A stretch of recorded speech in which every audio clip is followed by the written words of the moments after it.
अस्सलामुअलैकुम। और आज हम देखेंगे कि एक प्रॉपर रोड मैप जो कि ऐसे राइटिंग के लिए होगा, बिगनर्स के लिए भी और बाकी लोग जो थोड़े से मतलब एक्सपर्ट हैं वो भी लिख सकते हैं। एक्चुअली मैं इसमें बिल्कुल ज़ीरो से स्टार्ट करूँगी, from sentences and then I will move towards paragraph and then towards a proper complete ऐसे। और मैं जो हूँ इस बात का दावा कर सकती हूँ कि जिस तरह से ये पूरी सीरीज़ होंगी आपको उस तरह से यूट्यूब पे और ना ही किसी टीचर ने आपको पढ़ाया होगा। इसमें मेरी अपनी बहुत सारी एफ़र्ट है और उसके अलावा मैंने नंबर्स ऑफ़ टीचर से पढ़ा है ऐसे राइटिंग। तो सेंटेंस राइटिंग से तो किसी ने स्टार्ट नहीं कराया, ठीक। उन्होंने just types of essays and everything. तो उसके बाद जो मैंने अपना जो तरीका फाइंड किया, जो कि मेरी ईयर्स नहीं तो मंथ्स की रिसर्च है, और वो फिर मैं आप सबको बताना चाहती हूँ। ये पूरी सीरीज़ होंगी और आज से हम जो है वो जस्ट एक ओवर व्यू लेंगे कि किस तरह से मतलब सेंटेंस देन पैराग्राफ और देन प्रॉपर ऐसे होता है, और इनके दरमियान जो है वो एक सेंटेंस से पैराग्राफ में कैसे जाया जाता है और पैराग्राफ से फिर प्रॉपर ऐसे में कैसे जाया जाता है। तो यहाँ पे आप लोगों ने वर्ड सुन रखा होगा ट्रांजिशन, तो हम वो भी इसमें देखेंगे। ये कंप्लीट चलेंगी सीरीज़ और हम एक एक चीज़ स्टेप बाय स्टेप देखेंगे। आज जस्ट ओवरव्यू है और हम जो है वो प्रॉपर एक रोड मैप देखने वाले हैं। इसमें सबसे पहले ये होगा कि हम जो है वो सेंटेंस को देखेंगे। सेंटेंस जो होगा हमारे पास वन आइडिया, ठीक है। और फिर फर्दर हम पैराग्राफ पे जाएंगे जो कि हमारा सेकंड पॉइंट होगा। उसमें भी एक फॉर्मूला है, उसमें किस तरह से टॉपिक होगा, उसकी एक्सप्लेनेशन, एविडेंस, और या फिर किस तरह से उसको नेक्स्ट वाले पैराग्राफ से हमने लिंक करना होता है।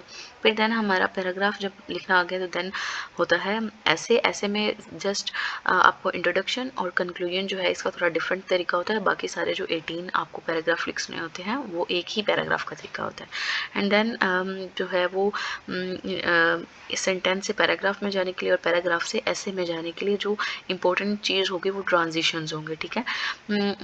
उसमें जो है वो एक स्मूथली हम किस तरह से कनेक्ट करते हैं चीज़ों को, तो वो हमें ट्रांजिशन से पता चलेगा। And then clarity and coherence, ये जो है वो सेंटेंसेस में हम देखेंगे कि किस तरह हमारे सेंटेंस क्लियर होंगे।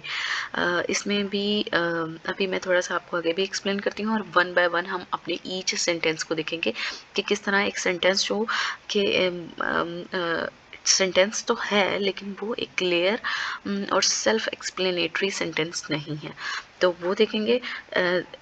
This video is all about the overview जो कि हमारा इस पूरी सीरीज़ में होने वाला है। एंड देन कंटेंट फ़िलहाल के लिए आज के लिए जस्ट हम नेम देख रहे हैं कि कौन कौन से सेंटेंस होते हैं। बेसिक सेंटेंस होते हैं जो, उनमें हमारे पास डिक्लेरेटिव सेंटेंस होते हैं जो कि नॉर्मल हमारी स्टेटमेंट्स होती हैं जिसमें हमने जस्ट डिक्लेयर करना होता है। इसके बारे में हम डिटेल में पढ़ेंगे। इसकी CSS ऐसे राइटिंग से रेलिवेंट हम एग्जाम्पल भी देखेंगे जो कि पर्टिकुलरली इकोनॉमी, जेंडर और इन सब में होंगी। और उसके बाद इसमें मैं जस्ट फ़िलहाल के लिए ये है कि ये एक वो कंप्लीट सेंटेंस है, ठीक है, अपने आप में एक प्रॉपर इंफॉर्मेशन देता है। और जिस तरह के यहाँ पे लिखा हुआ है Pakistan is rich in natural resources.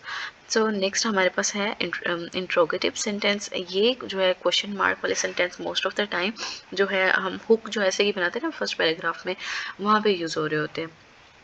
और क्वेश्चन वाली हुक जो है ना वो सबसे ज़्यादा इंटरेस्टिंग और इजी होती है, हम इसको भी सीखेंगे। उसके बाद इम्पेरेटिव सेंटेंसेस है, कमांड या रिक्वेस्ट, ये बहुत कम वैसे यूज़ होते हैं, लेकिन हाँ कंक्लूजन में कहीं अगर हम इसको एकेडमिक राइटिंग के तौर पे यूज़ करना चाहें तो ये हो सकते हैं। एक्सप्लेनेटरी सेंटेंसेस का भी इतना यूज़ नहीं होगा,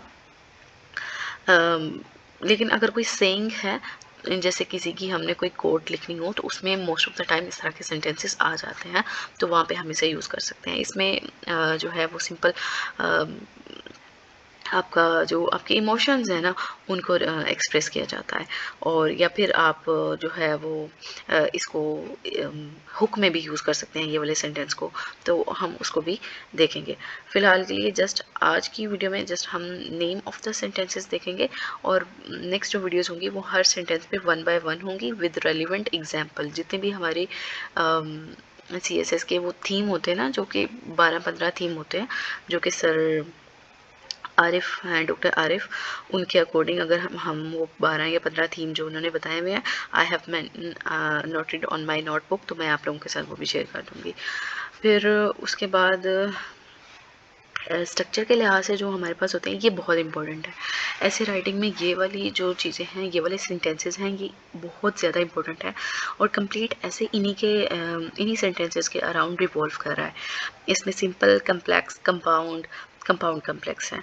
मोस्ट ऑफ द टाइम हमारे कंपाउंड सेंटेंसेस और कम्प्लेक्स सेंटेंसेस यूज़ होते हैं। कंपाउंड कम्प्लेक्सेस वो बहुत ज़्यादा लेंथी सेंटेंस हो जाता है, तो उसको अवॉइड किया जाता है because we are not pro in English writing, तो मे बी चांसेस हों कि हम ग्रामर को मिस्टेक कर जाएँ, जो कि सब्जेक्ट वर्ब एग्रीमेंट है, तो डेट्स वाई अवॉइड किया जाता है कंपाउंड कम्प्लेक्स को। Otherwise compound sentences and complex sentences जो हैं इनको यूज़ किया जाता है। उसके अलावा बहुत इंपॉर्टेंट, ये मेरे एक टीचर थे जिनसे मुझे ये पता चला, थैंक टू हिम। और ये बहुत ज़्यादा मुझे इस चीज़ ने सरप्राइज़ किया था कि किस तरह हम अपने सेंटेंस को सेल्फ एक्सप्लेनेटरी बना सकते हैं। डिस्क्रिप्टिव होता है हमारा सेंटेंस, ठीक है। एक प्रॉपर हमने सेंटेंस लिखा और उसके अंदर हमने एडजेक्टिव्स डाल दिए, एडवर्ब्स डाल दिए, ठीक है, टू ऐड ब्यूटी और या एम्फेसिस करने के लिए, ठीक है। जैसे अभी तो मैंने यहाँ पे इन जनरल सी एग्जांपल दी हैं, लेकिन जब हम कम्प्लीटली, जैसे मैंने पहले भी कहा कि वन बाय वन जब एक सेंटेंस पे जाएंगे तो इसको भी हम देख लेंगे।